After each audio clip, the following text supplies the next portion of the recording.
You're a fat bitch. You know what? You're a piece of shit, dude. Fuck this place. Fuck you. Oh, God. Oh. I'm out of here, dude. Fuck this podcast. You suck at it. You're fucking poor. There's bugs all over the goddamn place.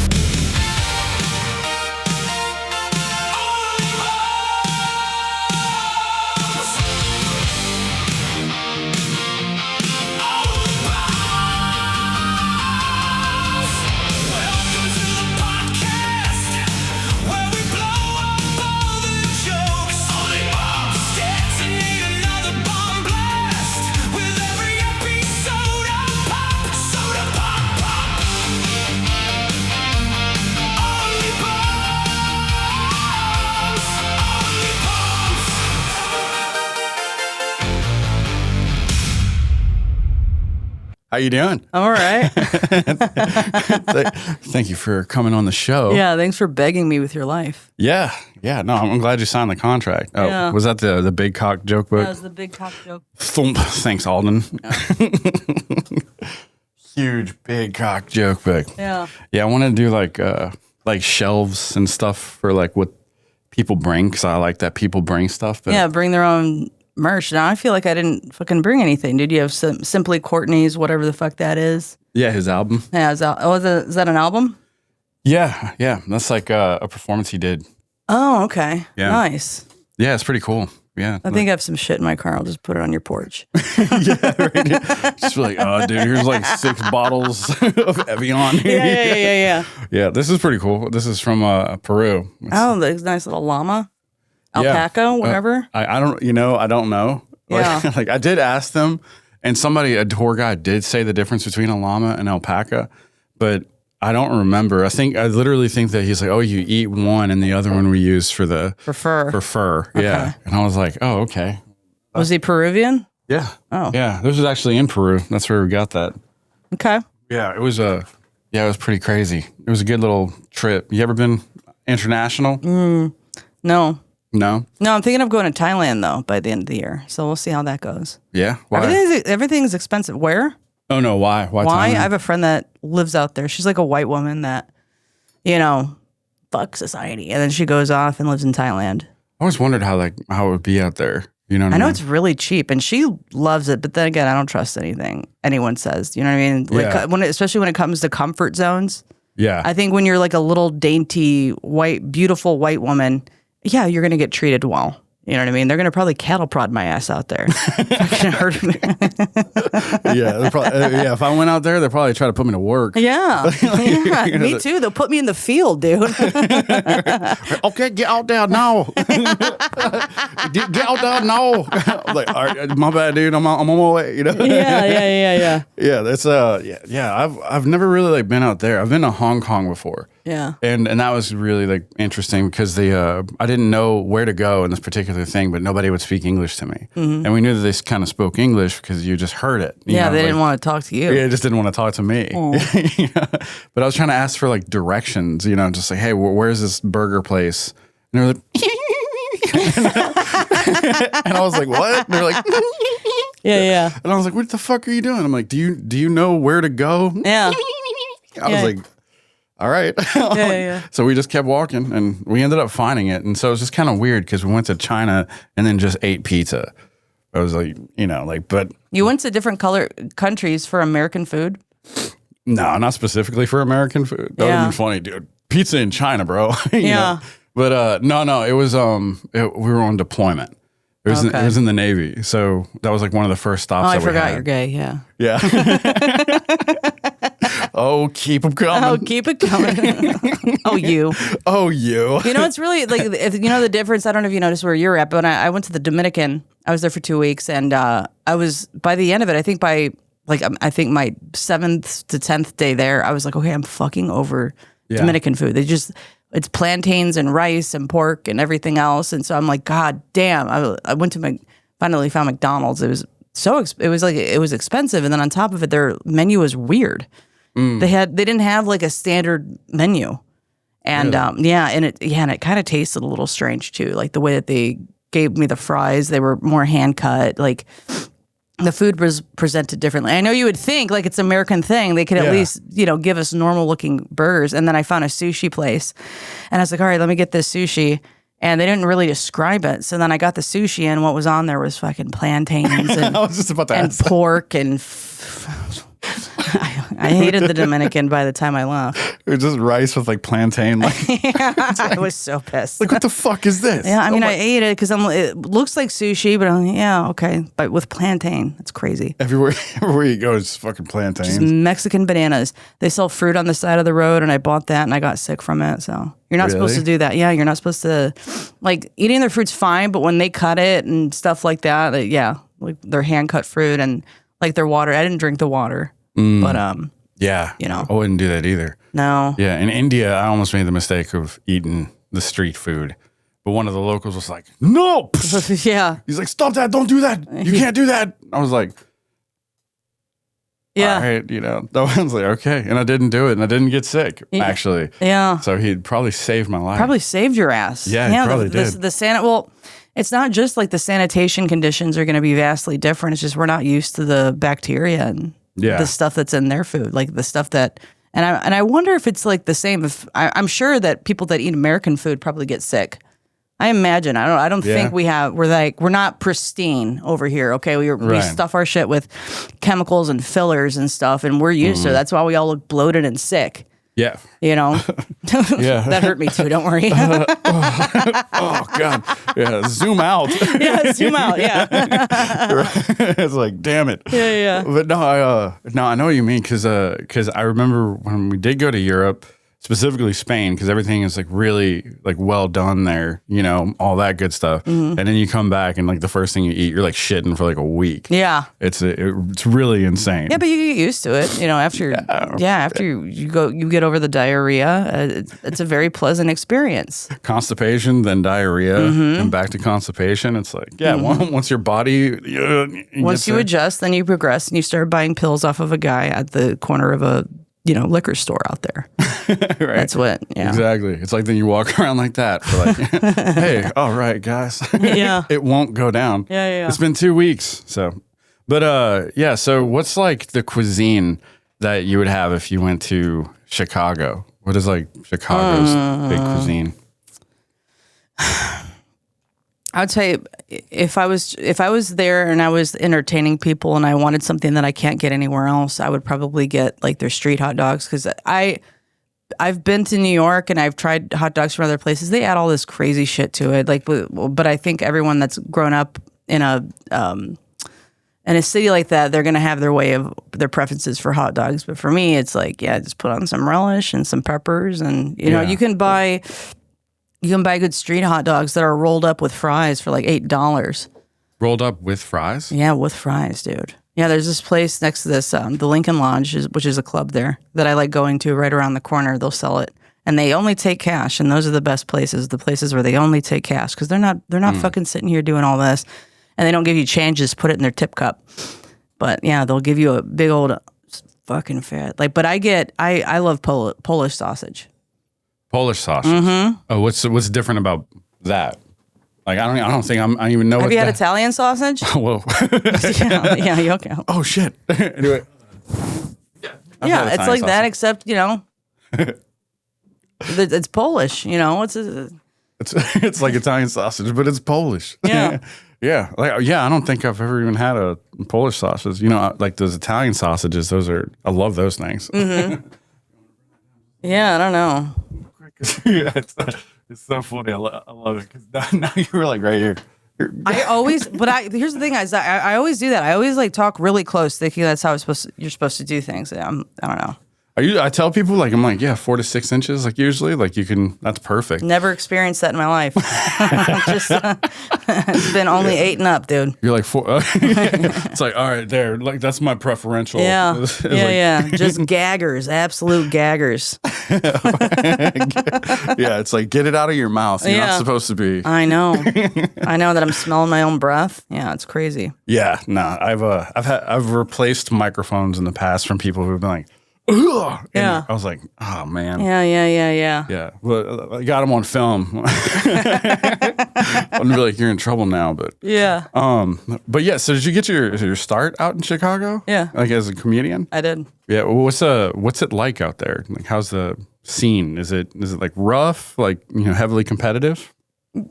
Yeah, but like for different reasons. Like here, it's hard to compare it to because here they're very competitive, but there's something at stake. Whereas in Chicago, it's a lot more gatekeepy.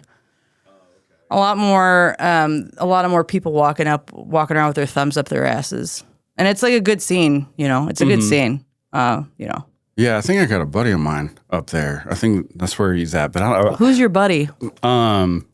Actually, he goes. You're not that good of friends, huh? Is it? Well, it was a long time because the last time I even exchanged any information with him, it was pretty much it was back in the Navy. So I was back in like 2009, I think. Oh, yeah. So it's been a while. Okay, but yeah, no, he's. I think he's just kind of getting his start up there. Oh, yeah. Yeah. So would you have any advice for like people just getting started up in the Chicago scene? I mean, Chicago, no, not so much. It's kind of like if you're gonna do it, then do it because you want to do comedy and not to try and get famous. Yeah, that's the only thing that I can see because it's so unfortunate because that's what you see most people doing now is they're doing it because they just want fame. Yeah. And so like the comedy itself is suffering because they're going for topical jokes or stuff that they can make very quick and they're not thinking of the longevity of their careers. They're trying to get famous as quick as possible, as soon as they can. Yeah. Just the easiest way they can. And with having a social media following, you can fool a lot of people into thinking that you can do something you really can't do. So I think just making sure it is something you want to do. It's not, it's not a glamorous lifestyle by any means. It's a fucking awful lifestyle. And not a lot of people can handle it. That's why so many of them leave. Women especially. Women. A lot of women quit, especially ones that would otherwise be really good. But you deal with a lot of harassment. You deal with a lot of undermining. You deal with a lot of people that try to intimidate you. And I think a lot of men that do comedy are very, very insecure people, and they for some reason feel like this is what men do. Like women aren't funny. Like those motherfuckers are the ones that they're such cocksuckers. They really they're such cocksuckers, man. They really have people out there like that? A lot of them. No shit. A lot of them, and you don't hear stories about it because they made those women quit. No way. You know what I mean? It's like all it takes is a touch, a comment. Someone trying to back someone into a corner and make them feel bad for just having a vag. It's crazy what women deal with on the scene. And I'm not even like a feminist type of person. I've never been that kind of person. But like when women say, oh yeah, that person is a piece of shit, I believe them 100%. Sure. Because I've dealt with that myself. And if you don't think I'm attractive, I dealt with it. So that tells you that it happens a lot.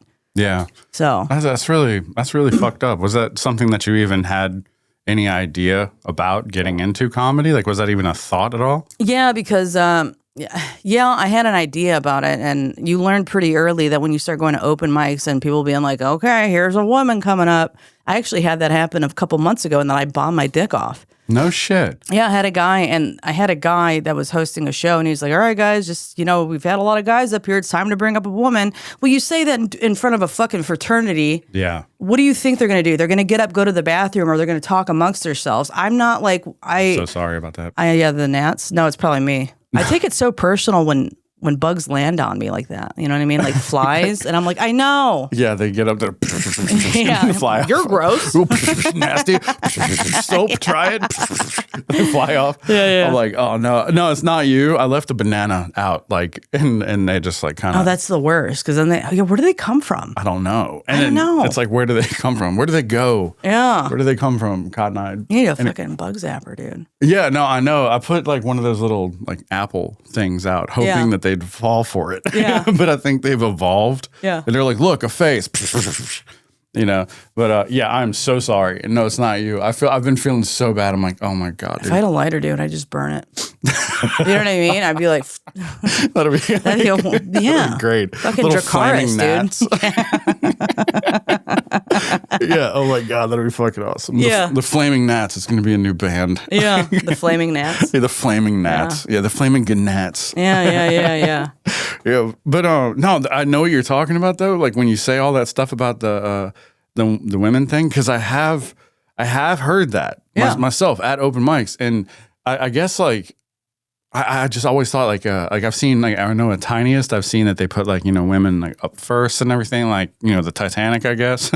Yeah. And then but I've heard that before and I guess like I didn't really understand. I didn't really see that perspective now because I just thought I was like maybe they're just trying to be funny.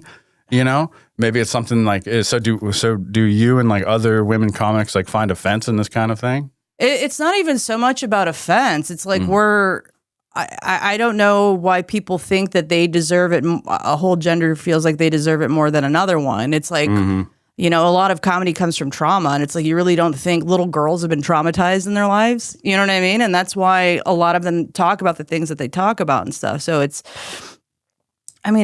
gonna happen. But here's the thing. And this is why I feel like why it's not talked about is you kind of have to anticipate it. And it's either you can adjust and fight against them, and in the end, it makes you a stronger comic, or you don't do it. You know what I mean? Because there's the unfortunate caveat to a lot of that is if you say anything, they're quicker to get rid of you than they are to cancel the guy that does all the shit. Because then you're seen as someone causing problems as opposed to somebody that's like, yeah, he's kind of weird.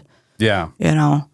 Yeah. But I think where I am comedically, I don't give a fuck anymore. It's like I'm not trying to get in all these clubs. I'm not trying to get accepted. I've never been like that. I don't care about that kind of stuff. We actually dealt with a guy in Chicago that's known to be a piece of shit, and I fucking quietly reached out to all the clubs that he's at and had him removed from it. I don't give a fuck. Oh, that's good. Yeah, it's kind of like, hey, you want to do this quietly, or I can make a video about it. What do you want? Yeah. Yeah. And I'm sick of this shit, dude. And it's like once stuff happens to you, this and that, dude. I know. I'm so sorry. This is so fucking embarrassing. I'm like, oh my God. As you're talking, I'm like sitting there it's flying around my face, dude. I'm taking it so personal. Oh man, I feel bad because you're saying some good shit. I'm like, yeah. Anyways, yeah. So it's just something that you have to deal with. I know. I feel so bad. Just picture that this Nat is a sex offender male comic, dude. There you go. Oh my gosh, that's it. You can't get away from it. Yeah. Like, oh my God, I'm so fucking sorry. Yeah, just imagine that, but it's a dick coming at your face. Oh God, I'm just trying to perform. Right? What the fuck? Stop. Yeah, this is my best joke.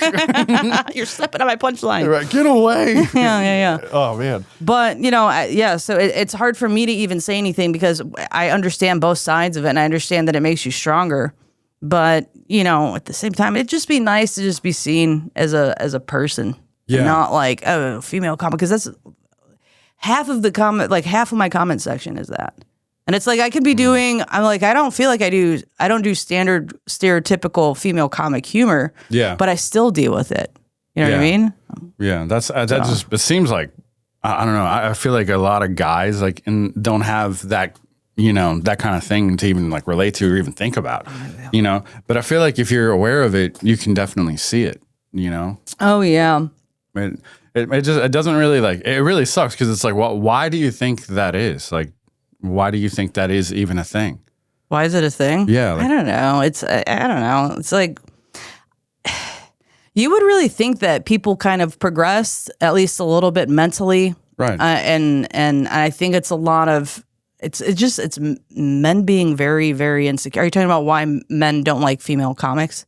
Yeah. Why are they either intimidated or why they make those kind of jokes? Like why does it seem like it's not really equal? It's because it's built on their insecurity. Because it's very strange. Because some of the most manliest men I have in my family, you know what I mean, that do sports, that own their own mechanic shops, and they appreciate female comics. Like my siblings are into comedy, and that's cool. People that are in various walks of life that I see as masculine men have if one of them said, "Oh, women aren't funny," I'd be like, "All right, you fag, chill out." You know what I mean? Because for you to be that insecure about a woman having a sense of humor, that's crazy. Right. Yeah, it is. It's a crazy thing to say. Yeah. So I don't take it personally. I don't really care that they say it, because that just tells me that they don't have the bandwidth to entertain outside of dick jokes. Yeah. You know what I mean? Or just shitting on women. Yeah, women bitches are dumb, and then they're like, oh yeah. I don't know. I've had that a similar conversation about jokes and about like I guess like jokes that you see like sometimes in Austin. Yeah. About it's just always like cum, sex, trans. Like it always seems like it's sort of centered around like the same thing. But it's like, at what point do you see like actual jokes? Yeah. Well, I mean, those are open mics for you. Yeah. You know, right. It's like so that that bitch that made that post about the Austin comedy scene. That's been around, the blue-haired, purple-haired, whatever the fuck she is, comedian. I don't know if she does comedy, but making comments about the Austin scene. There's an element of me that agrees with that because, there is the thing that is lacking here, there is no ceiling. There is no quality control, which Chicago has. That's why I like Chicago. It's like if you have somebody that does the style of comedy that there is there, they get removed pretty quickly, know? And here's the thing. And it's not that Chicago doesn't care about trans jokes or gay jokes or black jokes or anything like that. You can do the joke, but it better be fucking good. It better be good. It better be good. Like you can do the joke. You better make sure it's structured. Yeah. And that there is a punchline. You're not just saying it to say it. That's what I like about Chicago is, what I mean? They gatekeep their stages. And, when you're there, you're like, why are they fucking doing that? But then you come somewhere like here, and let me give you, for instance, like I have a couple of jokes that I would say are falling in that line where they're more edgy. I did a show, and it was at some brewery, and 2 to 3 comics that went up before me touched on the same subject, but they were awful. They were awful, just no reaction from the crowd. They just go up there and say like, yeah, dude, fuck trans people, black people. And by the time when I went on, when I brought up my jokes, it didn't do anything. And these are jokes that have worked, and these are jokes I've been doing for a few years, and they have worked. You know what I mean? Sometimes they don't, sometimes they do, and it just depends. But the jokes have worked before, and they're just my whole set, just 12 minutes of flatlining. Oh, man. And that's because, and there's another problem is people don't know how to diversify their lineups. They think like, okay, this person does dark humor. We need to put 4 other comics just like them right before that. No. Right. What are you talking about? Right. Show structure, it's a wave, man. Like you want to put on somebody who you have to really pull in and listen to, then you put on somebody very abrasive, then you put on somebody light and airy, then you put on somebody who just does one-liners or one-liners or really strong joke structure. You put on somebody so there's some diversity in it. And I think a lot of people focus, like especially people that are like, we're being progressive about this, where they're like, oh, let's make sure we have a black guy and a Mexican guy and a gay woman and a trans person. It's like, you don't have, no. Just make sure that people's jokes are all like, that's why it's so important to listen to people's sets. So when I book shows, I don't book them unless I've heard them before. Yeah. And I have to see that they've done well, or I have to see that they're competent, or I like them personally and I like their kind of material. Because then you got to there's an art to it to make sure you're putting on a quality show, not just fucking 6 white dudes. Right. Now, if the 6 white dudes all had, one did political humor, one was more slapstick, one did a lot of act outs, one did this. It's like if there was diversity in the lineup in that way, that's fine. But you're seeing 1, 2, 3, 4, 5, then people are afterwards. Who did you like? You don't know. Yeah, because they're all the same. It was all the same. They all just kind of molded into one another. And I've seen that before, you know, and it's just, it always is a little unnerving because I'd really try to steer away from those kind of things. Like for me, it's like a boring topic, but just for me personally, that's what I was going to give you a sticker. Real comics talk the talk. Yeah. This is the gayest thing I ever did. You did like, you did say something in one of your posts about how you're like, yeah, I don't want to make any gay stickers. And I was like, oh, fuck. I was like, I got to fucking hide these. Yeah, I'm not going to make any gay stickers. I like how you flipped them over. Yeah, I was like, oh, shit, she's here. Let me flip over and it's the sticker. a bomb holding a mic. Real comics talk the talk, dude. Yeah. I think it's cool, Yeah, I know. Yeah, Ultimate Cheese. ultimatecheese.com. Yeah, dude. This rules. Just that's a AI little Canva there and, bad joke. And Yeah. Yeah. Do you ever go up and like roast the piss out of those comics if you realize like that you're on a show? Like, is it just something that like you kind of actively talk about like on stage, or do you just try to give it your all? If they do a bad enough job to where I have to say something, the audience has to also hate them. Mm-hmm. It's like I did a show. I'll tell you this. I hosted a show that I had Ben Bankus on, and he not only bombed, but he started telling people to kill them. Like he had this girl that he's like, yeah, you should fucking kill yourself. Like it was. Like I love Ben so much. I think he's great. I think Ben is great. Mm-hmm. But I think that he made my job pretty hard. Sorry, I don't know. I keep doing this. I'm so used to doing that. Okay. I'm sorry. I should have told you. I was like, I'll be checking, but it's all good. You do your thing. I wonder if there's like a little thing that you put on here so people know not to get too close. I need to just carry that with me. If not, I need to make one and carry it with me so I know, because otherwise I'm talking like this, like very. This is ASMR. Baby. You're listening to 98.7. Jerk off my dad. Ew, dude, don't make the sound effects. Chowder. Moist. Yeah, stirring macaroni and beans. Ew, gonna lick the palm first. Right. Yeah, that's what my dad taught me. Anyways. Don't forget to cup the balls. Don't forget to cup the balls. That's it. That's the way you like it. Yeah, that's the good stuff. Yeah, that's the good stuff, dude.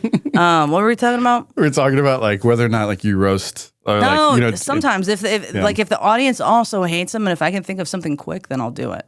Yeah, but I would love to see that dynamic. I would love to see like that happen, and you get up there and overturn the whole thing. Yeah.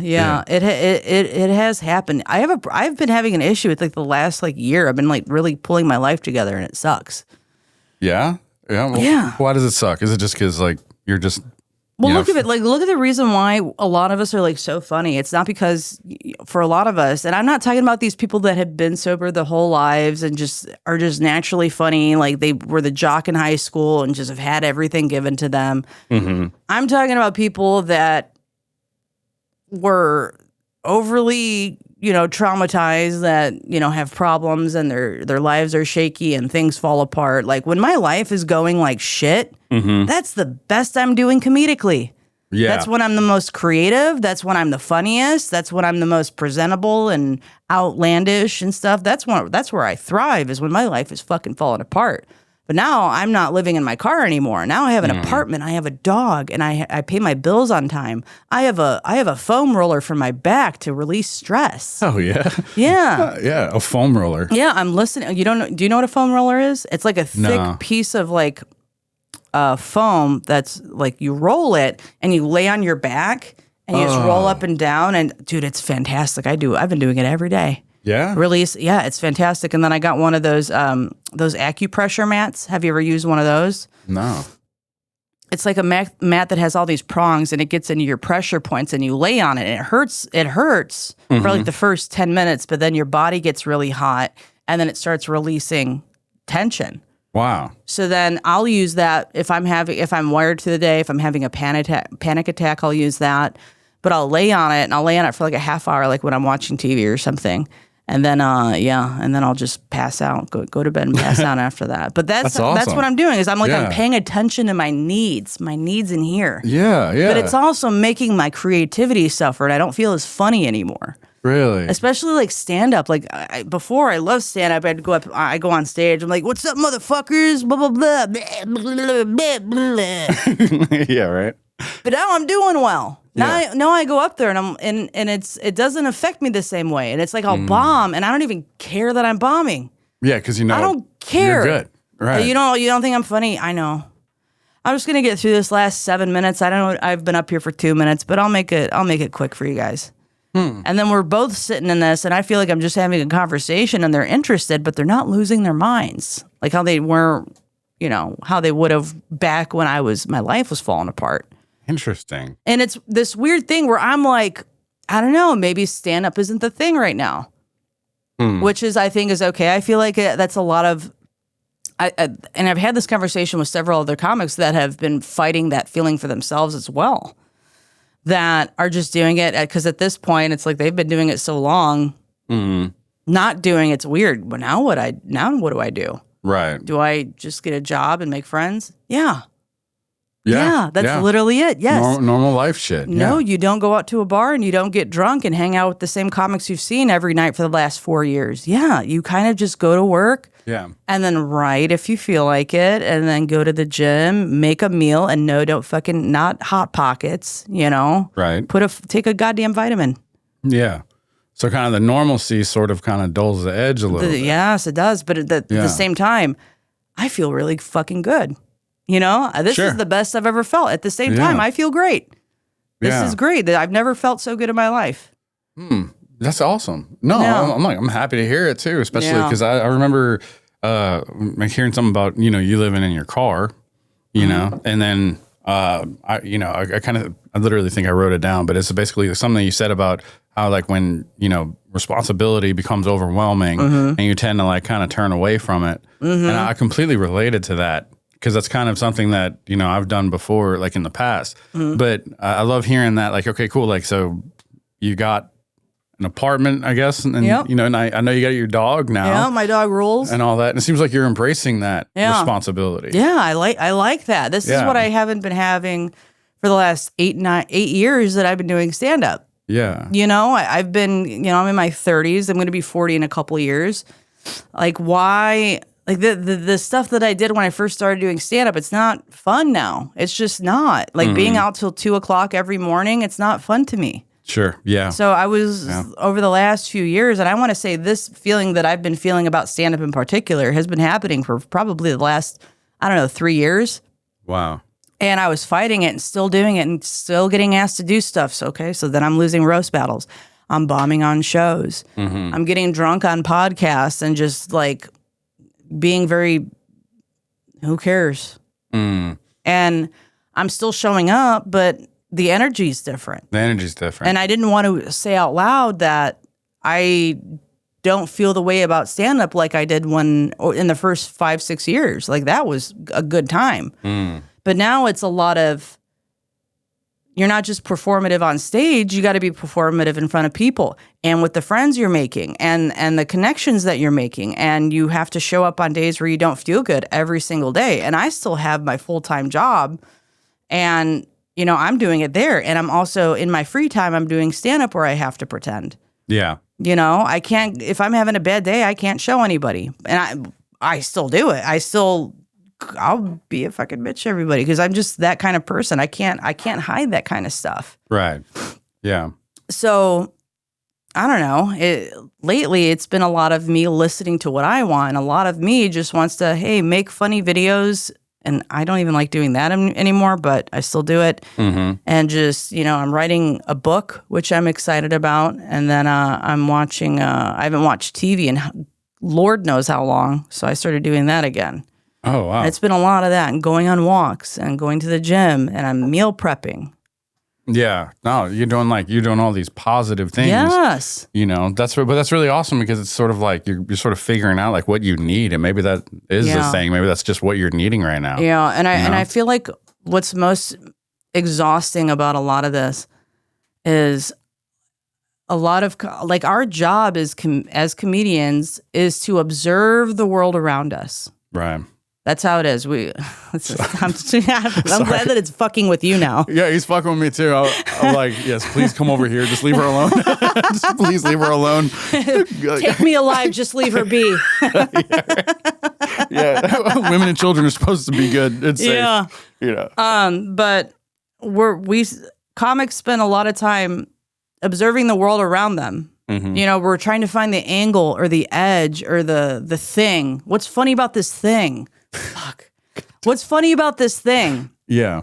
And really, there's, you know, you get tired of living like that. Yeah. You're not experiencing life. You're observing it constantly. You're picking it apart for what's ironic about a thing. How about you just experience the thing? Yeah.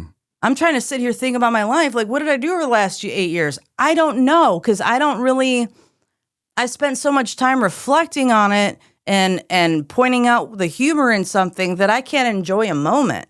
Right. You know? Yeah. And that's pretty profound to even like just realize that you're not focused on, you know, the things that you need in the moments that you're in. You know, it's like because you're so tenacious for this dream, you know. I think I did it. Man, how was Only Bombs? Yeah, just watch. It's like a fucking jungle in here. Oh my gosh. I was like, man, I need to get like fly traps, Venus fly traps or something. You just get one fly swatter. You should get a cool one. Yeah. And then make it zap. And make it fun for everybody. Right. I know like the little paddles. We could play like, you know, naddle ball or whatever.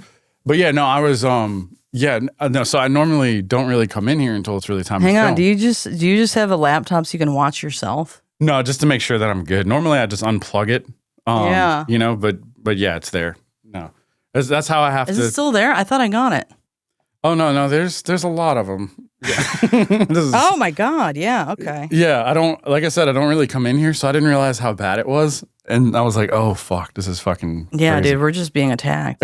Yeah, we're just being you're sitting there trying to say some good stuff. And yeah, so anyways, I just feel like now is just a time for me. And if you're happy and you know yeah, no, it's yeah, I'm so sorry. I apologize. No, it's trust me, I had bananas sitting on my counter for 3 days. And they were black already by the time by the time I realized it was an issue, and then I had all these fucking bugs in there. And it's I get it. No, I get it. I got fleas of my own and everything else that I got to deal with, you know. Yeah. One of my girlfriend's friends, Stacy, she came over here the other night and and like she was really drunk, and she's one of those like she's a partier when she gets drunk. Yeah. And she fucking comes over and like lets the dogs out and then leaves the fucking door open. Yeah. And we were all like kind of chilling because my girlfriend, she has like a little book nook, like loft area. And we're all kind of chilling. And then she goes down, like we all go down like in a few like hours later to realize that the door was open the whole damn time. Yeah. You know, it was like, great. Now we got a jungle in here. Yeah. Yeah. And you and me are just with our little machetes. Yeah, dude. We're just like, they're just feasting on us like wolves. Yep. Yeah. Use his book. Sorry, Alvin. Alden. Yeah, Alden. Called him Alvin. Alvin. Sorry, Alvin. Yeah, sorry, Alvin. But no, it's good that it's good. I know what you're talking about though. I on both sides, because when I was going through like a lot of like heavy shit, I went to like stand up, and I had a ton of jokes during that time, like kind of like, you know, and I felt like I was coming up with like joke after joke after joke. And then now I've noticed the same thing. I'm getting more stable, and I'm like, oh fuck, well, what do I talk about? Like, I don't really have anything. I don't know what to say anymore. So do you feel like you kind of need that chaos to write better, or? What were you thinking? What were you saying? I was thinking about dragons. You were thinking about dragons? Yeah, I was thinking about fighting them. No shit. I don't know where it came from. Probably the fucking gnats. Probably the fire-breathing gnats that I got going on here. You fucking think you're Daenerys up in this bitch. Yeah. Sons of bitches. What flavor is this? Blueberry? Yeah, blueberry. Is it really? I think probably blueberry, blackberry. Blackberry. It's blackberry, blueberry. You fucking idiot. You know, hey, it's not my fault. I'm just. I used to get that. I used to get like that or the blue raspberry flavor, and then I discovered mint, and I'm like, man, you know what? That's how I want to die. You know. You like the mint ones? I do. I love the mint ones. Yeah, I haven't been particular to those. You know? I love that. You go fuck yourself. I like my smoke to taste like blueberries or blackberries. I can't decide. My palate is too cultured. Here's bacteria. Yeah. Yeah. Anyways, yeah, but that's that. Yeah, that is. Yeah, so I've been writing a book and I'm excited about it. And I've been. I was about to ask you about that. What's your book about? Oh, dude. So I'm really excited about that. Have you been following my Steve Perry lore? Yeah. It's been amazing because I've gone through that before too. Yeah, that's why I wore my journey shirt. Oh my god, dude! Yeah, that's it. I've never been so excited in my life. That's right. I love that. I didn't even notice that till now. That's crazy. When I saw you wearing it, I was like, I wonder if she's gonna notice mine. Well, you have it covered up, dude. It's like you're kind of ashamed of yourself. No. I always do this because this shirt is actually like really small on me. Yeah, it's a double XL, which I normally wear. Yeah. But for it's concert shirts. Yeah, so. Concert shirts. I that's why I never buy concert shirts because they feel weird. They do. They don't feel good, and then they're. I feel like they're always like built for men that are like 5'6". Yeah, just like skinny little men. So it's like I'll buy a shirt and like in shirts, like I'm a large, but when I buy stuff from a concert, it's like double XL. And then it's like it'll be fine here, but then it's down to here, and then it's tight still, and it's weird. It's weird, yeah. I don't like it. Or they get like super like wide, and I'm also like wide and long. So, but they don't have the double XL tees or nothing like that. Yeah. So they'll make it wide, but it'll be a belly shirt. Yeah, and that's what this one practically is. Yeah, you might as well cut it into a crop top. I love that shirt though. Did you go see? You went to see them in 2024? Yeah. It was a good show. No Steve Perry. Unfortunately. No, I know he left in 1998, and they replaced him with a Filipino YouTuber. Yeah, I saw that, and he was good though. But he doesn't sound like Steve Perry, and everyone's like, he sounds just like him. No, he can hit the notes. I'll give him that. But yeah, I felt the same way. I'm like, he's good, but he's no. Steve Perry. But he's no Steve Perry, and that's it's fine. It's fine. He's I don't know, but I'm more a fan of Steve Perry himself than I am of Journey. Yeah, I'm like because he hated being interviewed. That's what I like about him because like how he felt, how he felt about Journey is how I'm feeling about stand up. I was like, fuck this. Yeah. You know, it's like I don't like doing this. Like this is fine sometimes, and I'm like, fuck this. Yeah. You know? So is that what your book is about? It's honestly it's more also that. And but it's more of like a psychological reflective thing I'm writing on myself. But I kind of framed it into a love story. Right. So there's the part of me that writes about the mask, the person that performs, that puts on a face that feels like they have to act a certain way, but but is not being how they truly feel. And that's the female who's like, this person that has to put on this mask and doing all this. And, it doesn't matter what she says, it's going to get twisted. And so then what? Then you're the subject of gossip. You're the subject of headlines and things like that. And then she meets this guy who is a lot more reserved and a lot more introverted and, is pursuing the same thing, but he hates what he does and he just wants to not do it anymore. And then they meet and it's like, I don't know. It's a clashing of, defeating the man. I'm not explaining it well. I'm horrible at explaining things. So if you ever see a movie, if I ever talk about a movie and you're like, what's it about? Don't ask me. Okay. Because I'm just going to say what I like about it, and what I like just doesn't make sense because I'm horrible with explaining shit. Oh, now I just want to ask you like movies just so you can explain them. Yeah, if you tell me like, what's it about? I'm going to say, I'm not kidding. Try me. All right, Jaws. What's that about? It's about like this shark. It's about like the shark, and I've seen Jaws, so it's these people go on a boat, and it's about just this monster shark that kills people. Everyone's scared of it. Yeah, that's perfect. That's good. What about Tropic Thunder? I've never seen Tropic Thunder. You're gonna have to. I haven't seen it since my dad. That was the last movie me and my dad watched before he died, and I don't remember the plot of that. But Robert Downey Jr. does blackface in it. That's a good description. Okay. Yeah, give me a good one. All right, let's see. The Notebook. It's about this bitch who can't make a decision on who she wants to love. Yeah. And so she falls in love with this guy, but he was too poor. So then she marries the rich guy, I think. And then but the poor guy still pursues her, and she still loves him. And then I think she leaves her husband eventually for him, and they both die. Yep.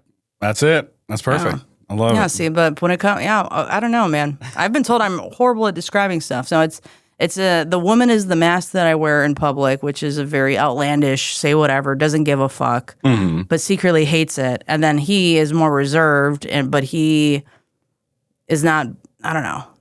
He doesn't want to, he has trouble admitting that the thing that he wants to pursue isn't the thing he wants anymore. And I based my male character, I've been writing this book for a minute, and so I had an idea for it, but I had her written out because that's when I was in the height of doing Adderall and drinking every day and going out. And when I'm on Adderall, I don't recommend if somebody offers you street Adderall, never take it, because I was taking that shit. I was picking fights with everybody, dude. And it's not when you're on it. When you're on it, you're like, hey, what's going on? Blah, blah, blah. Yeah. But when you're off of it or you're coming off of it, you're irritable, you're a dick, you're paranoid, you know what I mean? And that's what I was dealing with. So I was burning bridges left and fucking right.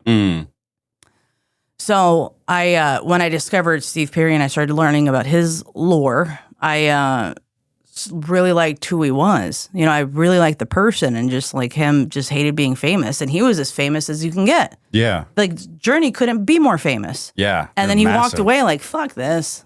Yeah. Nope. Sign my check. I'm leaving. When did he walk away? I think it was in the mid 90s. He walked away for the first time in 1987. Oh, okay. And then he pursued solo stuff, and then he joined again. And then I know that he injured his hip. And they wanted him to get surgery, and he was kind of reluctant, and they were giving him a deadline.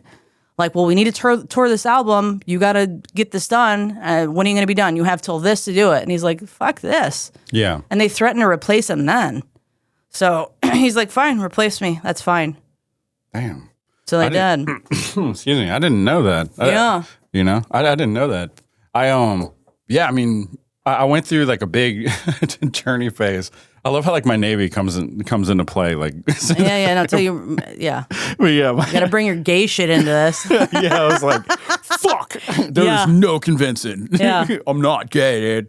No, but yeah, no, I went through like my journey phase like heavily in the Navy. Yeah. And that's when I kind of started to realize that the brilliance of them, and it was because I watched Tron. Yeah. Like, the movie about digital motorcycles, and I'm glad that Tron brought that out of you. Did they use the music in that movie or something? In the sequel. Oh, okay. Yeah, I haven't seen those movies, but yeah, it was I forget the name of the damn song, but you know the song. Like I promise you, Don't stop. Or is it Wheel in the Sky? No, it's that kind of shit. I can't remember it, but it's like wait, hold on. I'll just pull it up because I know what it is.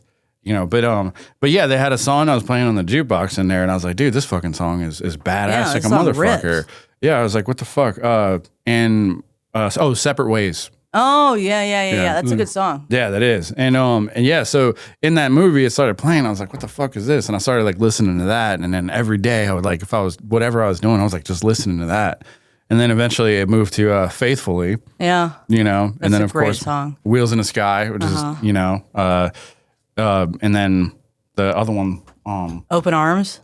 Yeah, Open Arms. Yeah. That's a good song. Oh, hell that's yeah. That's my favorite song. I'm learning that song on guitar right now. Really? Hell yeah. You've been playing guitar? Yeah, kinda. Really? I'm not very good at it, but Okay. but I'll dick around on it. Yeah. Why'd you pick the guitar? One thing. Why did I pick the guitar? Yeah, like what was it that kind of was like, oh man, this is what I want to do. I wanted like, I don't know. I've just always it's one of those things where you have that thing that you wish that you were good at. Yeah. And for me, it's piano and guitar and probably gangster rap. Oh yeah. You know what I mean? Yeah, I think I got a beat loaded up if you want to try. No, I'm awful at rapping.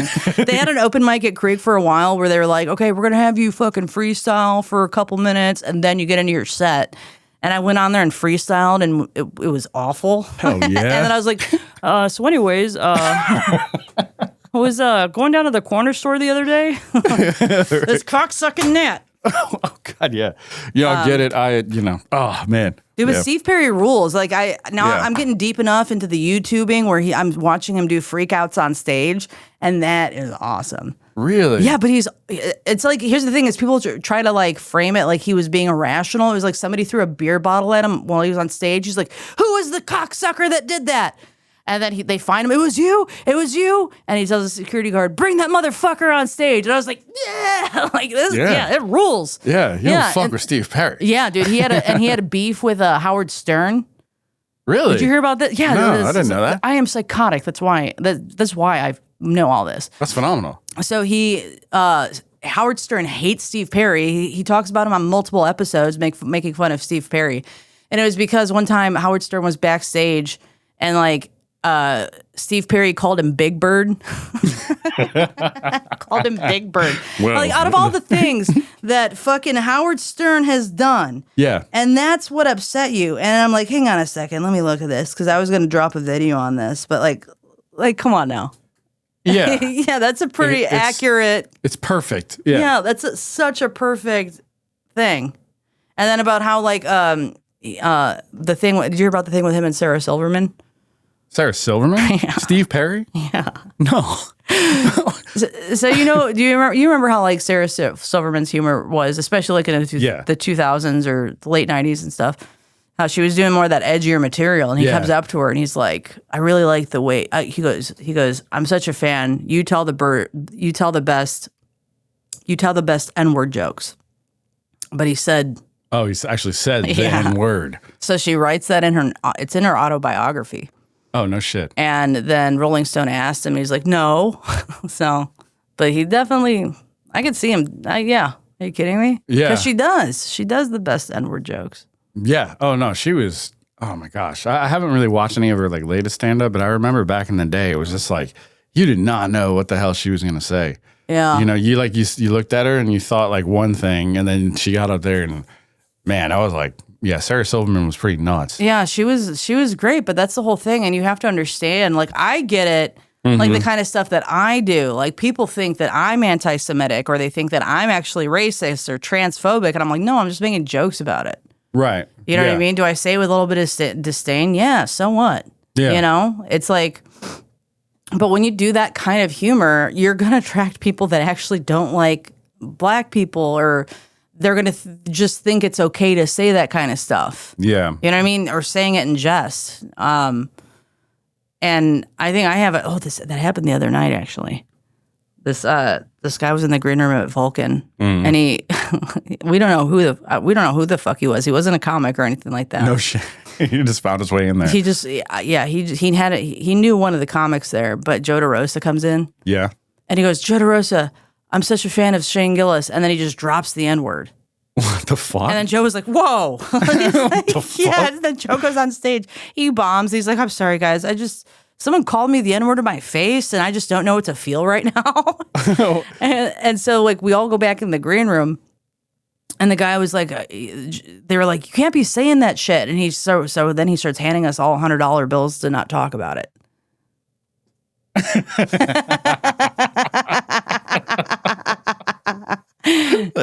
Nice. Yeah, it was fun. Yeah. So you never figured out who this guy was? No, I don't know his name. I don't remember. He eventually got taken off stage because then a comic went on stage and he was like, "Hey, like bring me up there." And then he got thrown out after that. Fucking what? Yeah, it was you never hilarious. know what you're gonna. You never know. You never fucking know. Comedy is nothing but a glorified fucking circus. That's all it is. It really is.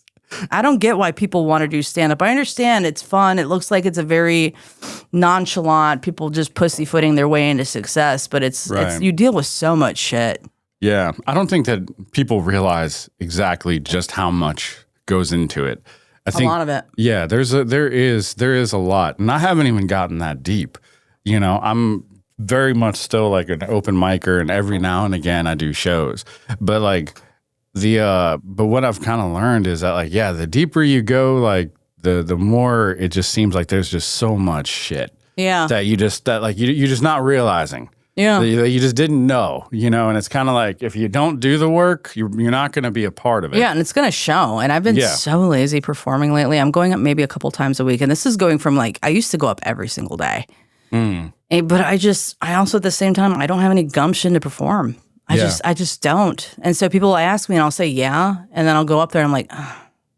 Yeah. And that's just where I'm at. Well, were you like kind of just performing all the time for like a few years there? Yeah. Yeah. Just constantly doing it. Maybe that's it. Maybe that is just like, you just need a break. Yeah. You know? And so that's what it is. And I'm I'm avoiding the fact that I need to fully step away from all of it. Mm-hmm. Just because there's a part of me that wants to do it. But for the most part, it's, just stay inside and write your book, write out your things. It's going to be a good book. I know I didn't explain it right, but it's my dumb way. I don't know how to explain anything. But that's what I'm excited about. That's what I'm excited about, is just putting thoughts on words and making a nice, intricate story. I want to put out something, you know what I mean? I want to put out something for myself. Yeah, yeah. And that's awesome. Yeah. I mean, that's really where it counts. Yeah. You know, because it's like, you know, and I understand stand up as like an art form, you know, but I also get that if you get too deep into something, sometimes it's good to take a break from it. It is. You know, I did the same thing with music. Yeah. I don't think a lot of people realize how much of people that do stand-up, how much of their lives, how much life they're robbing of themselves by doing so much stand-up, because this is all they do. And it's not something that you do kind of. Right. No, it's like you're going out, as soon as you're done working, if you have a job, then you're going out to a place around 6, 7 o'clock, and sometimes you don't get home till 2 o'clock in the morning. Yeah. And that's the reality for a lot of people. A lot of people. They don't even have friends. Their friends are other comics. Yeah. And then, you know, then one of them gets bigger than the other, and then one gets resentful, and then you realize a lot of times that the people that you thought were your friends aren't friends. And that's a tough thing. This industry, it's hard to find friends in. And it's like, it's great that you're pursuing this, but also look at the other side on those, you know, now that I'm not doing it as much, I'm realizing I don't really have any fucking friends because they're all comedians. Yeah. You know, they were, for the longest time, my friends were people that were out doing stuff at 2 a.m. So no, they don't want to come over at 2 o'clock and hang out at the pool and then maybe have dinner and then go see a movie because they got an open mic they have to go to. Oh no, they have a show at this place that they have to get to. And then they were thinking about going over here because it's this store guy's birthday. And it's like, you know? Yeah. And being on the other side of it, and now that I'm doing it less, I'm like seeing like, God damn, dude. It's like, and I think it's because it's just, I'm getting older and I'm, you know, I'm slowing down, that I'm thinking like, man, it's like, if this doesn't work, you better hope it works out. You better hope you get something out of it, because otherwise you just wasted the last however many years of your life. Yeah. And then you walk away and you realize how little you have. Yeah. Yeah. I'm sorry. Yeah, no, this isn't so bad. But no, I know what you're talking about too, because when I started getting older and things, and I kind of started stand up after, like, basically there was just a massive change that was going to occur in my life, and it was something that I always wanted to pursue. It was something that I was like, I felt free enough to be able to do. And even in that freedom of even running to the stage and using it as therapy, I guess, and taking out like, or just writing jokes and just performing, you know, even doing that, I began to learn that it's like there has to be a separation. I'm just not able to go all in like some of these people are, like, you know, and well, you're not 22, you know, you don't exactly. Yeah. You know what I mean? You're not working at a fucking pizza shop part-time so you can prioritize comedy. You're not sleeping on a couch for a fucking $100 a week. Yeah, exactly. I can't afford to do that. My back won't let me do that. Same. You know, I lived in my car, and I've done it a couple times, and it wasn't because I didn't have a choice. It was because I'm like, I need to save some money. Yeah. And I was still working full time and doing stand up, and I made it work, and then I got an apartment. But God, dude, like, I can't. I'm not built for that anymore. I'm sorry. It's like, and plus my self-esteem was so low when I was staying in my car. Fuck that. Yeah. No, I know. I know. I did the whole living in the car thing for for not because of stand-up reasons. And it's, so when I remember like you saying that and everything, I was just like, man, yeah, that really fucking sucks. You know, that's like a shitty situation to be in, you know? Yeah. But it's also like good, like at the beginning, like you're talking about, like, you know, putting your life back in order, minus doing this fucking podcast with all these gnats. Yeah. But no, dude, we're really making it. Yeah, we're doing it. Yeah. But, you know, like, I think it's really awesome that you're, you know, thinking about yourself and then thinking about what you need, you know, because I do see a lot of people who put like all the whole fame thing and all that shit, like they put it in front of them. This is cool. Yeah, you like that? This is fucking, look at this. This is neat. Yeah, exactly. That's for, I don't want anybody to slip. Yeah. You know, it's some cool shit. Well, thank you. Yeah. Thank you. Tea time. Don't spill this. Yeah. What is that? Don't know. It's just a buddy of mine's wedding. Okay. He gave us these as coasters. Coasters? Okay, yeah. Yeah, they're coasters. All right, well. There we go. No, hang on. You're set. You were set. Oh, it's almost like the same size. Look at that. It is. All right, cool. And then you got your little. You should. Why don't you just make coasters? That would be cool. Yeah, that would be sick. I didn't even think about it. You're good. Yeah, I'm good at that. Make it felt. Ooh. Wait. I had koozies. I had koozies made. Actually, I might have some in the car so I can contribute to this. Oh, that'd be great. I have some. I think I have some coasters in the car, but yeah, like interesting. I told myself, I'm like, I don't want to make like stupid merch where it's like people are gonna be like, yeah, I guess. You know what I mean? I did make some stickers because it was only $40, but then I was like, then I made a bunch of koozies. Like, yeah, everyone uses koozies. All right, I'll do that. I'm gonna make stuff that people utilize day to day. Yeah, not stickers. You know? But no, that's a great idea. Or you get like a magnet. Get magnets made for your dishwashers where it says this is clean and this is dirty. I finally got one of those where it's like, okay, those are clean, those are dirty, or something for your fridge. Yeah. Like stuff that people see every day and they use. They come in waves. Yeah, they do. Oh God, it's so bad. Yeah. This is awful. But yeah, no, that's a great idea. I've just been trying to come up with like little things. Like I have like little ideas for like giving like comics who come on like a gift basket or something of some kind. Yeah, where's my gift basket? I know. No, all I got is Chardonnay and stickers. It's like the gayest thing that. Yeah.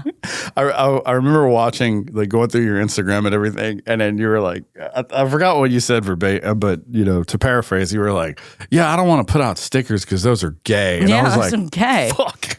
Gay little sticker. Well, because first of all, I'm almost 40 years old. What the fuck am I going to do with a sticker? I'm going to take this, but I don't know where I'm going to put it. Yeah. You know? Yeah. I just like stickers. These are cool. Where'd you get them from?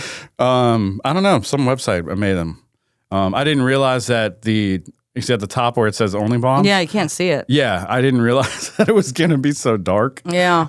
So I was like, as soon as they came in, I was like, oh, this is properly fucked. Real comics talk the talk. Real comics talk the talk. You should have given him like a little Hitler mustache or given him some edge. Right. You know? He would have been an atomic bomb if that was the case. Yeah. Or give him Asian eyes. They make two of them. Yeah. Yeah, put the skyline of Hawaii in the back, Yeah, exactly. Yeah. Yeah, that'd be sick. Yeah, I can't wait for my plantain sushi. Yeah, fuck. Yeah. Goddamn Dominicans, dude. Black people that speak Spanish, dude. I never felt more like an ignorant hillbilly than I went there. Really? Yeah, Dominicans, they're black, but they speak Spanish. They're like, no, it was Spanish. Like, shut up. You're black people, and you got overran by Spain. I didn't even know that. You didn't know that? That's the place where Christopher Columbus went and fucked all the manatees. Really? You didn't know this story? No, I didn't know that. So he was, there was something in his journal that he wrote about how like he stopped in, I think it might have been Puerto Rico or the Dominican. And he was talking about mermaids. And he said, he didn't say manatees, but he said, yeah, the women here, like I've seen a mermaid, but they're not as beautiful as I thought they were. And like the manatees, they go between Puerto Rico and Florida. They go back and forth. They'll migrate. So they're like, I think he's talking about manatees. Right. And then everyone's like, he probably fucked him. He's like, all right. It's like, yeah, you're a little big for my taste. But Yeah. That's so weird. Yeah. It's like, how could you fuck that up? Never fucked a woman with whiskers before. Right. So you aren't really my type, but we'll make it work. Yeah, we'll make this work. Roll I love over. You remind me of my mother. Yeah, dude. Yeah. Usually I have a cigarette after sex, but I guess a head of cabbage will work. Here's a head of cabbage, you pig. She doesn't move. Yeah, she can't move very fast. I accidentally. What I like about her. I accidentally threw a cast net over one of those once. Yeah. They're fast. Are they quick? When they get freaked out, they get fast. Yeah, you try to catch it. You know what I mean? I didn't even see it. I'm not normally quick, but if you put me in a net and try to get me in the back of a truck, I'm going to put up a fight. Yeah, you're going to splash off. Yeah, I'm going to splash off. Yeah. Like, damn, dude. Mm-hmm. Throw me a head of cabbage and I'll be okay. I love that because I literally remember going to an aquarium and they had like the manatees and they were in there. They were just like, with cabbage just like around them. They were just dead in the water. Yeah. Black eyes. Yeah. They're just laying there. Right? I used to live in Florida. There's this river called Crystal River where you can paddleboard down it. and there's a bunch of manatees, and that's all they do was just wait. That's why when you said they fucking scooted off, they're quick. I never knew that because they're very like. So you could just paddleboard down Crystal River and touch them. Oh wow! Yeah, or have sex with them if you're Christopher Columbus. Yeah, these are mermaids. These are beautiful mermaids. They're not beautiful, but yeah, I'm gonna try my best. I like your seashell. Yeah. But yeah, no, the way that they go, I guess, is like because they stay in a herd or some shit. And you could look it up. I wish I had like pull it up, Jamie. But they have apparently like you spook one of them, and then if one of them freaks out, they all freak out. So then there'll be like a whole like herd of them just like splashing away, and they're quick and they scare the shit out of you when that happens. And I didn't know until I accidentally did it. And it wasn't the hard way, dude. Yeah, I learned the hard way. That you didn't do that again. So now when I go out, like before I throw a cast in, I'm like, manatee. Manatee. Yeah. Is that how you call them over? Yep. And if they're manatee. Manatee. And if it's a woman one, I'm like, a womanatee. If it's a woman, hey, you fat bitch. Yeah, no, but then she'll fall in love with me. Yeah. And I can't have that. How did you know my kink? Right. Wow, that is me. It's working. Yeah. Do you have gnats? You have any gnats that could, just we're getting into it. I just love it when gnats crawl over me. Makes me realize how fucking gross I am. Oh my God. It's been definitely a doozy. I was like, fuck it. Don't even want to know. I'm not going to cut out all these gnats. Yeah. Just cut out all the gnat scenes. Right. Yeah. And hey, you want to do my podcast? Yeah. Can you send me a reference episode? All right. Yeah. So, anyways. Anyway, fucking. She really loves Steve Perry. Yeah, she loves Steve Perry. She's writing a book about him, and there's gnats. I really want to meet Steve Perry. I want to make it happen. I know that he hates being famous, but I kind of want to meet Steve Perry. I wonder if you could. I want to so bad. I just want to interview him and not film it. Oh, and just that would be cool. Pick his brain and just like ask him questions, and they have no. I was like, Jess, don't look at that. don't look at that. Look over here. Yeah, it's like over here, Jess. Yeah. You caught it though. Good job. Yeah, I was like, you're like, great, it's dust. We're done with this. Yeah, right. Yeah, but I wonder if I can make it happen. Yeah. So I was like, I'm making these videos. I actually put out a video today about, this Chelsea Handler situation really reminds me of the time Sarah Silverman got mad at Steve Perry. So I'm like, I wonder if I could just make a thing of it, of making videos about Steve Perry. That would be freaking amazing. Just making him relevant again. He's going to hate it so much. Oh, yeah. He's like, this really sucks. Yeah, he sends me a cease and desist. I'm going to meet you one way or another, dude. That would be really cool. I'm sure it's just like, it's just avenues you got to take. I accidentally got a few like celebrity people's like booking information. And I was like, I don't know. Who? I'll tell you like off the air. You can cut this out. It's your podcast. What do you mean? I'm going to tell you off the air. No, Matthew McConaughey. And, okay. Rory Scovel, comedian. Yeah. And Conan O'Brien. That's random. It is random. That is so random. Yeah. I don't think anything's going to come of it, Yeah. Not if at all. you just randomly have Conan O'Brien on a podcast. Can you fucking imagine? Yeah, that would be sick. Can you fucking imagine? Has he ever done a podcast? I think he has his own. Oh, does he? Yeah. Of course he does. Yeah, we all do. You talk enough. Like, what is it? Is it a weekly show he does, or is it every night? I don't know. I don't know either. I haven't watched late night anything in fucking years. Yeah, I just catch like highlights, things like that. I love like looking up shit like that, or looking up like old Norm Macdonald on Conan. Oh yeah, I love Norm. Yeah. Oh, he's fantastic. Yeah. Well, he's dead now. Yeah, he is. He is. So it'd be kind of weird if he did that now. Yeah. You know who I love of is Andy. The guy from the 70s. The guy from the 70s? Yeah. The goofy guy. Oh, Andy Kaufman. Andy Kaufman. Oh, I was watching him last night. Oh, yeah? I had a big Andy Kaufman face. I had like my Steve Perry face. I had an Andy Kaufman face about 3 years ago. Oh, yeah? Love Andy Kaufman. So good. So funny. So like interesting. Yeah. Did you see the when he read The Great Gatsby on Saturday Night Live? Yeah. He yeah. And then he did it again at his stadium and waited till everybody left. Like he kept reading it and people just started leaving. Yeah. That's the epitome of like, I'm just gonna do what I want to do. Yeah. Kind of thing. That's kind of like where I'm trying to go, but now it's like it's not even about entertaining. Yeah, you know they really do. Yeah, yeah. Really, but do you have a pit bull that you can have just maul me while I'm trying to do this? You know? Right, I know.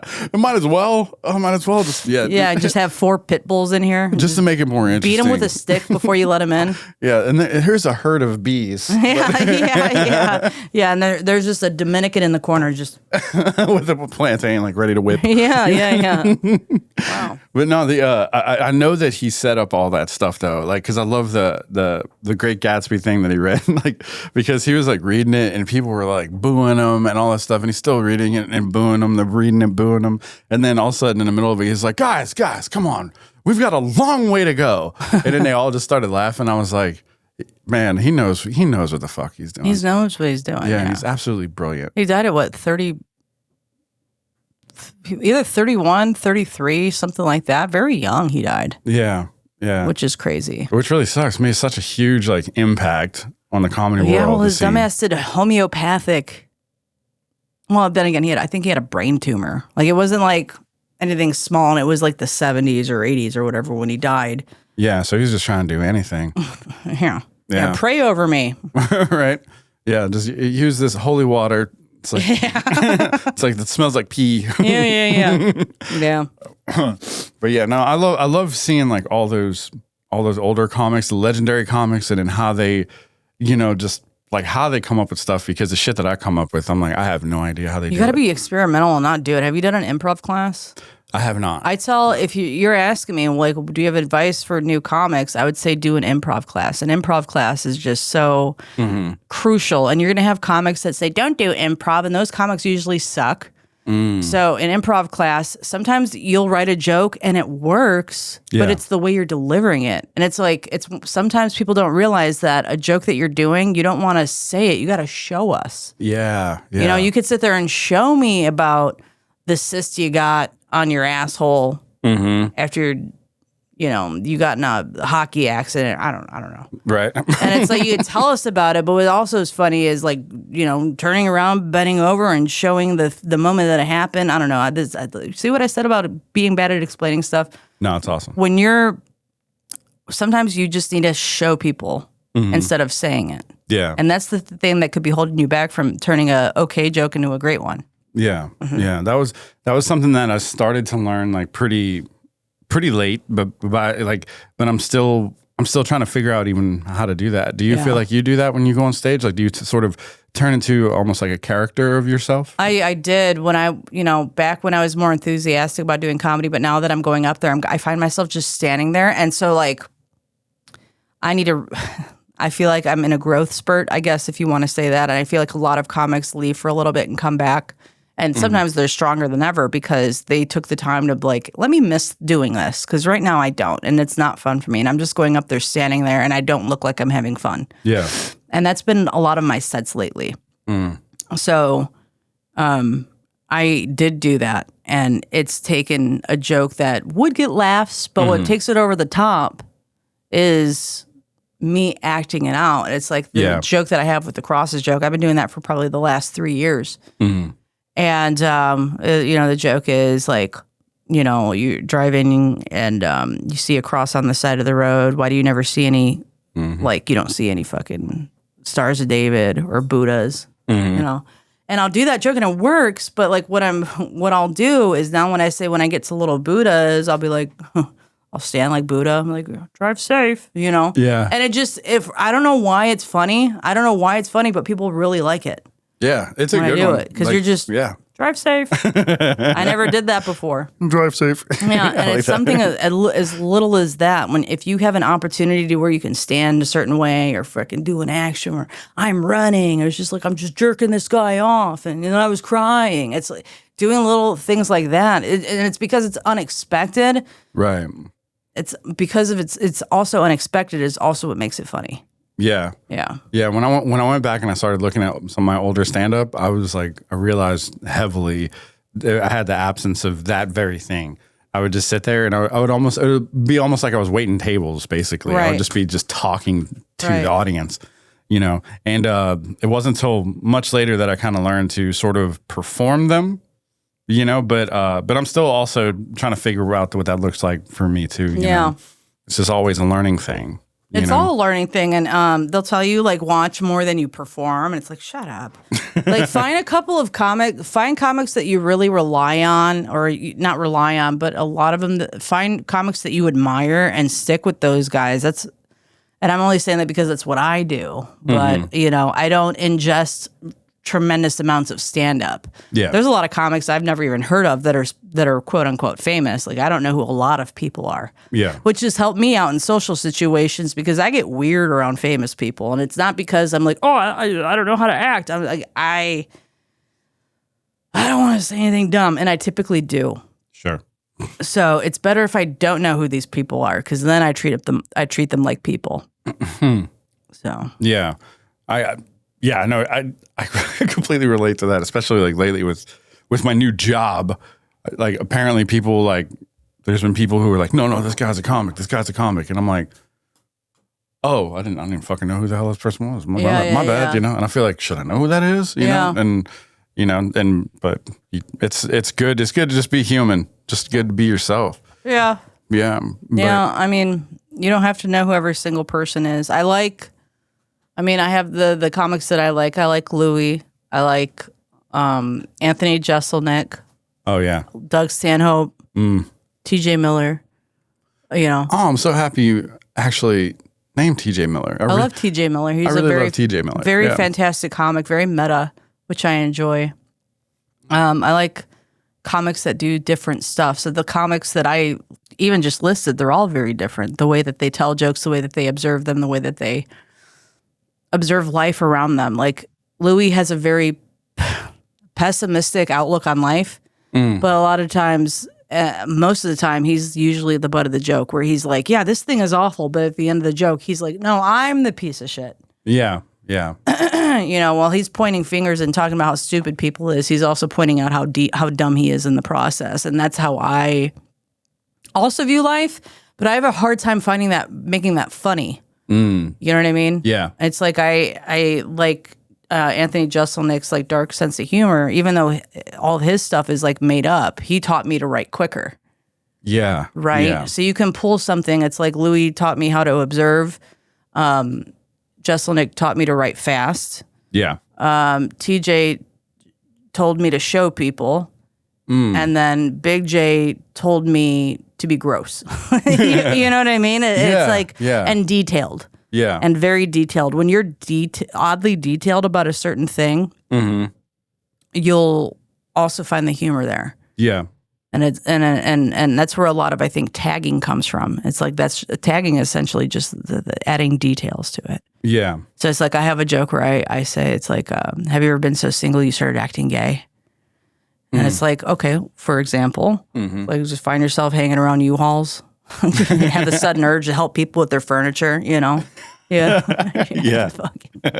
So it's like you're just adding details and giving examples and putting those visuals in. And it's like Big J is so good with that.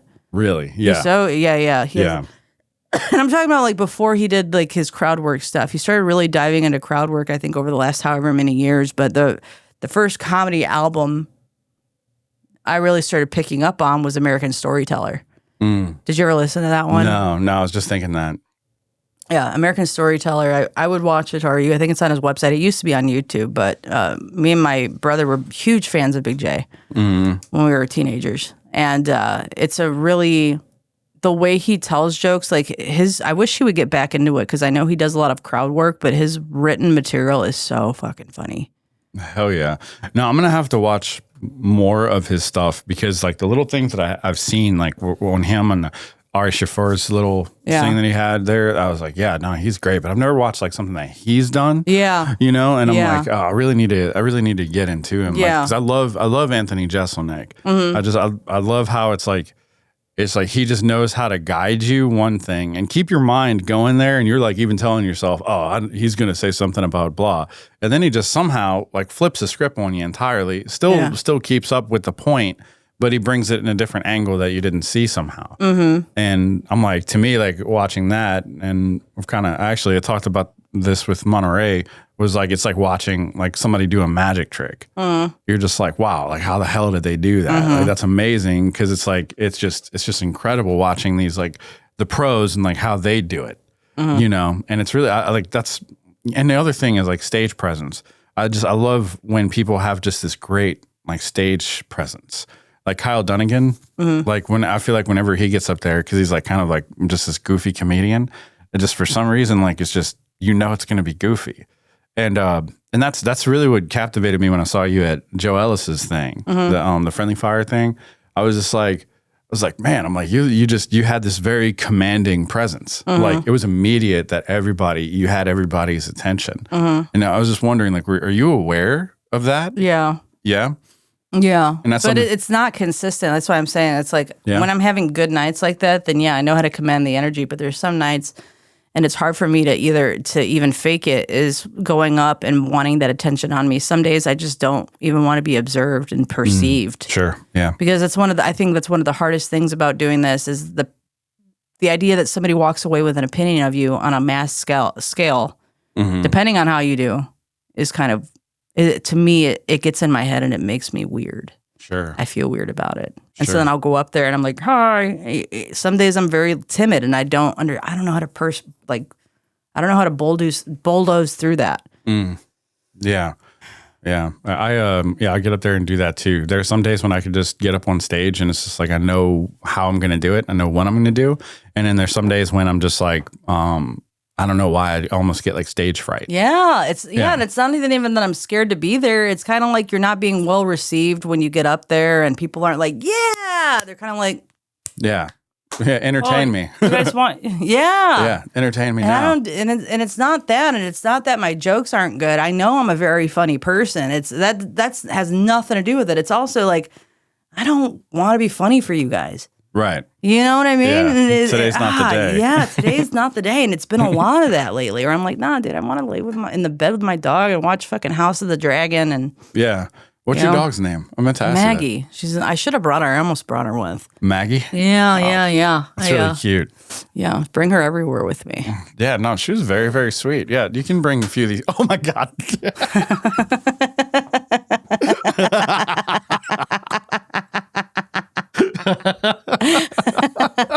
That legitimately got me. See, that's an act out. That legitimately got me. I did not expect that to happen.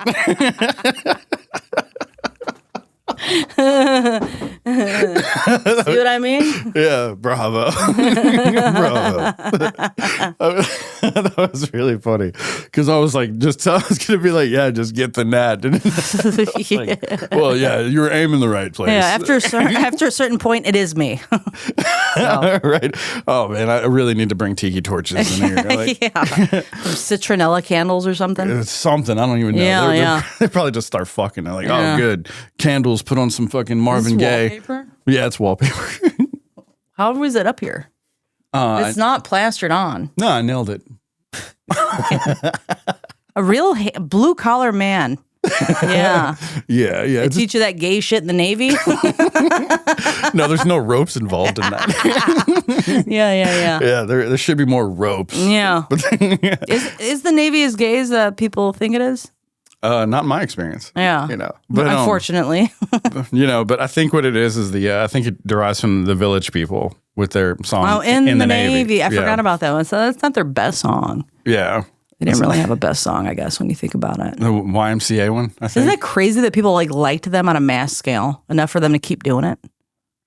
I mean, I don't know. I didn't think they were that bad. Did you? Yeah. You hated them? You don't like them? I mean, they're five homos that dress in. Yeah, they're all gay as fuck. You didn't know that?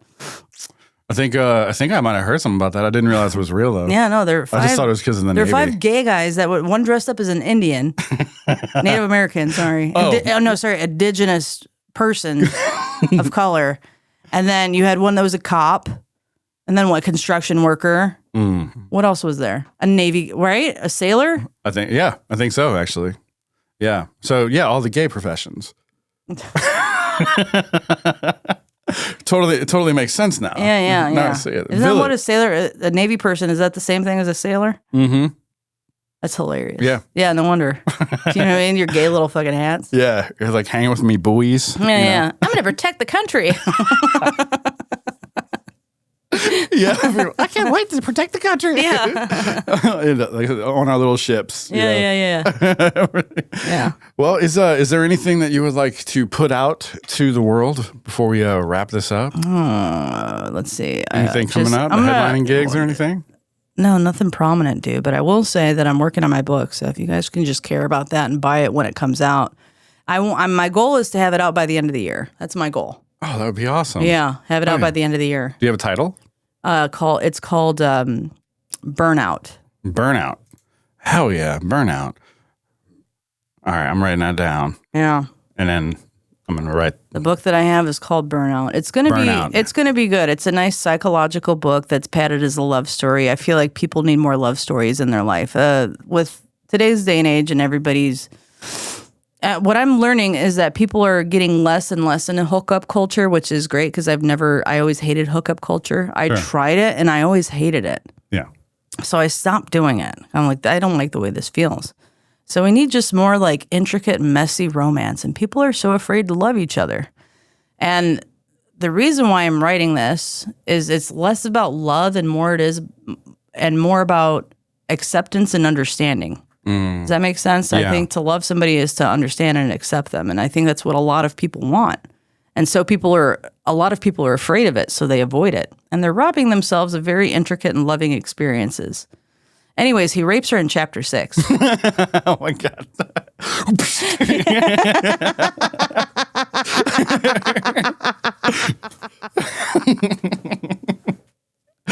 Yeah. That's what we call a misdirect. God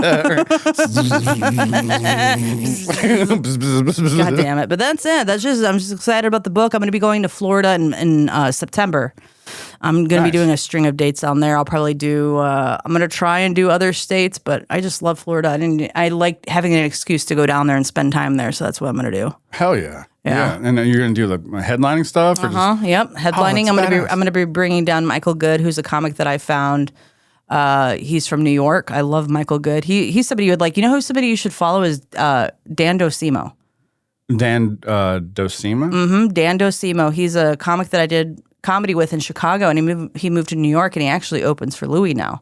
Really? But he's such a great. When I'm talking about like great joke writers that I actually got to watch, Dan Docimo is probably one of the best, strongest comedians I've ever seen. Okay, yeah, I'll definitely look him up. Just and like here's the thing, he has no stage presence. You know, he's very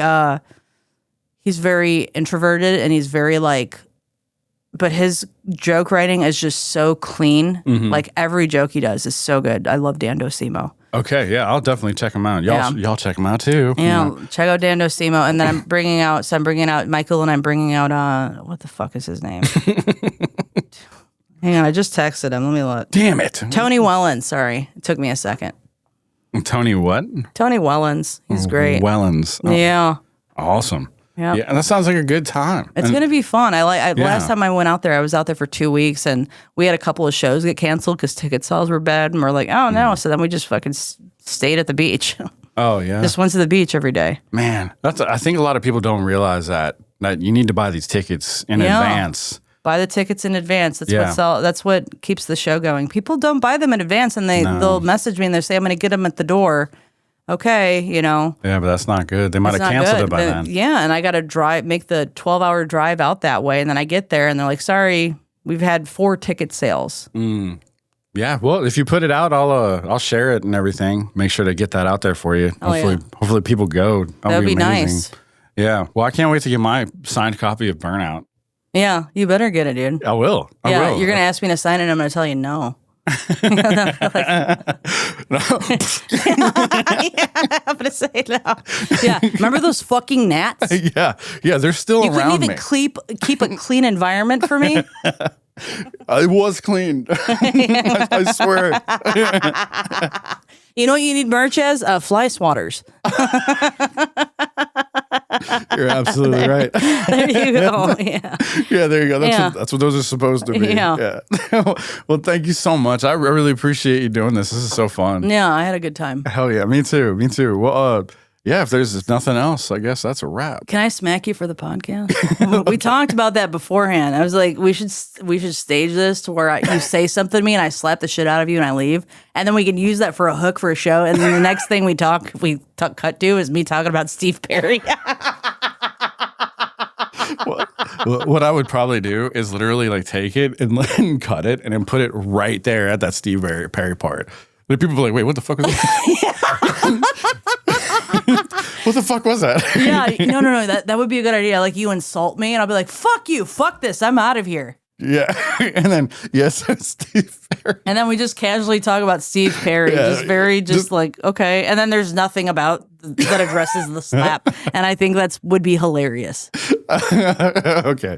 All right, let's go. All right. Ready. All right.